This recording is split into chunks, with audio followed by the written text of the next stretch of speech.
Vice-Primeiro-Ministro Mariano Sanami Sabino clarifica e em estudo aprender língua indonésia, laos, português.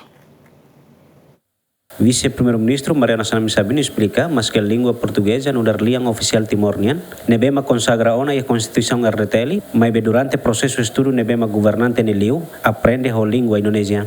A Sanami hateten lia hirak ne bang hira Gemeni confirma conaba discurso Vice-Primeiro-Ministro, Ministro Coordenador Assuntos Sociais no Desenvolvimento Rural no Habitação Comunitária, a língua portuguesa e a abertura de jogo desportivo CPLP foi na Laisne, nebema que sai discussão pública.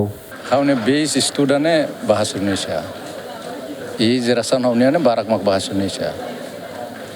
Mas ami ini luta, ami iha komitmento apoio tama ba CPLP e língua portuguesa essa língua oficial italiana. Se nem língua oficial italiana, lá a escola portuguesa essa português da qual é? Qual é português? Haune base estuda né o bahasa Indonesia. E nem haune geração. Se haune ansira o ensino. Sim, mas iremos criticar a excelência, iremos aprovar a Assembleia Constituinte nessa entende língua oficial. Oficial ba Timor, lá oficial ba português. Se oficial ba Timor, geração hoje é português e a Timor ba qual é português. Negala. A geração de nebe lá nunca curso nunca estuda português. Mas lê neba ou leitura neba. Se ia boa uma sala se audien. Brasil mas tem falei South Sudan, ane maksala.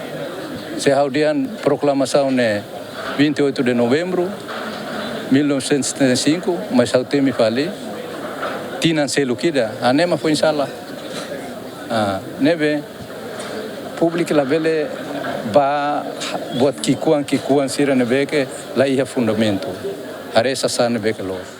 Tuir Constituição República Democrática Timor-Leste, artigo 108, conaba, liang oficial no nacional, número ida define República Democrática Timor-Leste ni liang oficial mactetung no português. Aderto Ximenes, Bemida Ximenes, Yemen.